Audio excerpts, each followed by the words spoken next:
Bonsoir à tous. Jusqu'ici, l'évacuation de Toumba Diakité n'est toujours pas encore actée et on ne sait pas à quel niveau exactement ça cloche. On ne sait pas où se situe le problème pour que jusqu'à présent ça traîne. On ne sait pas vraiment qui ne veut pas que ça aille de l'avant, qui ne veut pas que Toumba soit évacué. Personne ne peut le dire en ce moment précis. On ne sait pas c'est quoi le blocage. Mais en tout cas, une chose est sûre, ce n'est pas l'argent, le blocage. Puisque même si l'avocat l'avait déjà dit, même si l'État dit qu'il n'a pas d'argent, ce qu'eux, ils ont besoin de sa part, c'est juste l'autorisation. Les gens sont prêts aujourd'hui à aider Toumba pour que ce dernier puisse s'occuper de sa santé. Donc, on ne peut pas dire aujourd'hui dans ce cas de figure-là que ce soit l'argent qui soit le problème. Mais qui bloque l'opération? À quel niveau? Ça se bloque, personne ne saura le dire. Pourquoi on traîne? Pour quelle fin? Parce que pendant ce temps, la maladie naturellement continue de grandir, de s'aggraver. Maintenant, on veut aller jusque où? Vu que la pathologie a déjà atteint un état de maturité, on continue à traîner et pendant ce temps, les choses vont s'aggraver. Pour quelle fin donc? Personne ne sait. Qu'est-ce qu'on en veut réellement à Toumba? Personne ne saura dire ce qui se passe. Et ce qui me fait chose dans cette affaire, c'est que ce sont les médecins eux-mêmes qui ont demandé que le mieux, c'est que Toumba soit envoyé à l'extérieur pour recevoir des soins. Parce qu'ils ont vu la gravité de la chose. Lorsque le ministre s'est rendu au chevet de Toumba à la maison centrale, Toumba a soulevé son t-shirt, il a vu que son ventre était enflé, donc lui-même il a vu que c'était grave et il a demandé qu'on envoie ce dernier à Ignace Dine. Arrivé là-bas, certains médecins ont voulu procéder à l'opération. Ils ont compris directement que c'est une question d'opération, Toumba doit être opéré. Mais parmi les médecins, d'autres ont regardé attentivement et se sont dit, attendez, ça c'est d'un autre niveau. S'il vous plaît, on ne peut pas faire ça ici.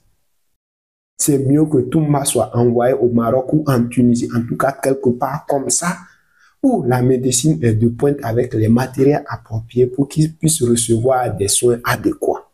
C'est comme ça, finalement, les médecins se sont décidés d'annuler l'opération et le ministre a dit, OK, envoyez-moi le dossier médical de Toumba avec le dossier détaillé des récentes analyses. J'irai voir le Premier ministre. Ensemble, on va prendre une décision.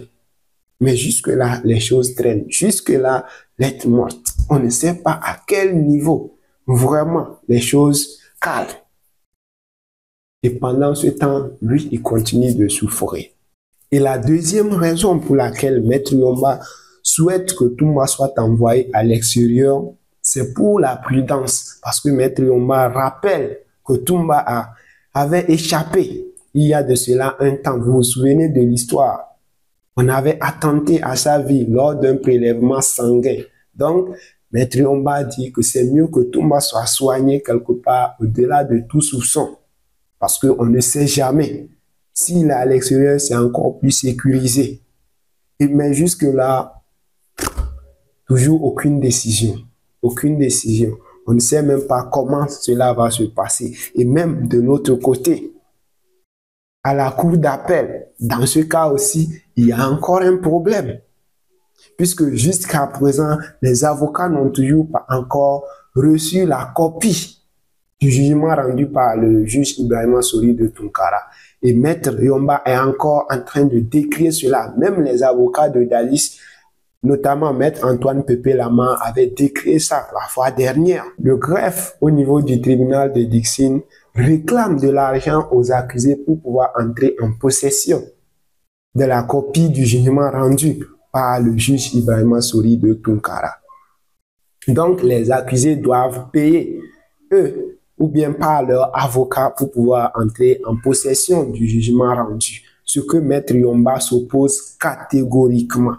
Il s'oppose à cela catégoriquement et il a demandé à tous ses confrères de la défense de ne payer aucun franc au greffe pour ces copies-là. C'est-à-dire que si on ne les envoie pas les copies, il n'y aura pas de procès à la cour d'appel. Donc, ils vont rester inactifs. Ils ne vont pas bouger tant qu'on ne met pas à leur disposition gratuitement les copies du jugement rendu. Donc, vous comprenez que même après le procès, il y a toujours des problèmes de procédure. Les problèmes ne vont jamais finir. Puisque, imaginez, Toumba dans son état actuel, couché sur son lit de malade, on lui réclame 27 000 francs guinéens par page, alors que le document total fait 287 pages. Donc, faites 27 000 fois 287, soit un total de 7 750 000 francs guinéens qu'ils doivent payer chaque accusé pour pouvoir entrer en possession du jugement rendu, pour que leurs avocats puissent maintenant analyser, déplucher les arguments, tous les arguments avancés par le juge pour pouvoir aller se défendre à la cour d'appel. Ça, Maître Yomba a demandé à tous ses confrères, les avocats de Dadis, de Tibre et tout, que personne ne paye. Maintenant, est-ce que ceux-ci vont respecter cette consigne-là? C'est toute une autre affaire. On ne sait pas, peut-être qu'il peut y avoir des trahisons. Mais là, la fois dernière, Maître Antoine Pépé Lama, lui aussi, il s'offusquait par rapport à cette question des copies. Donc voilà, aujourd'hui, Toumba est toujours à Conakry, souffrant comme ça, attendant une potentielle autorisation d'évacuation qui va arriver quand ou peut-être jamais, personne ne sait. Mais là, c'est vraiment une impasse. Même si on va délivrer cette autorisation, pourquoi retarder? C'est la question. Pour quelle fin? Pendant qu'il y a une urgence. Si les médecins avaient voulu l'opérer directement à l'hôpital Ignace Dine, ça veut dire qu'ils ont compris l'urgence, la gravité de la chose. Mais là, on traîne pendant des jours, voire maintenant près d'une semaine. Pour quelle raison? Je ne saurais le dire. En tout cas, si Toumba doit rester en vie, le Tout-Puissant Allah fera tout pour le garder en vie, peu importe ce qui arrivera. Et de l'autre côté, ses avocats doivent se battre contre les décisions du juge, aller chercher les documents et tout, et se préoccuper aussi de sa santé. Ce n'est pas facile. Mais bon, en tout cas, ils sont dedans. Écoutons un peu Maître Antoine Pépé Lama par rapport à la décision du juge Ibrahima Sori de Tunkara et aussi par rapport à cette question des copies du document du jugement. Il affirme en tout cas que le capitaine Dadis est surpris et n'est pas du tout content de la décision du juge, chose qui ne surprend personne. Je commence par préciser que ce procès n'a pas connu son épilogue. Il n'a pas connu son épilogue. Nous venons juste d'épuiser la première phase de l'instruction définitive. La défense du capitaine Moussa Dadis Camara, sa demande a déjà interjeté appel. Cette cause sera réexaminée à nouveau en fait et en droit devant la cour d'appel de Conakry. Comme je l'ai rappelé dans mes interventions précédentes, cette décision est rejetée par le capitaine Moussa Dadis Camara et sa défense. Nous estimons qu'elle a été rendue non seulement en violation frontale des droits de la défense, mais au mépris de la loi. Nous aurons, le moment venu, la possibilité de détailler les motifs de notre appel devant la cour d'appel. Après la sentence, quel est le moral aujourd'hui du capitaine Moussa Dadis? Le capitaine est quand même déçu de la couleur de la décision qui a été prononcée le 31 juin 2024.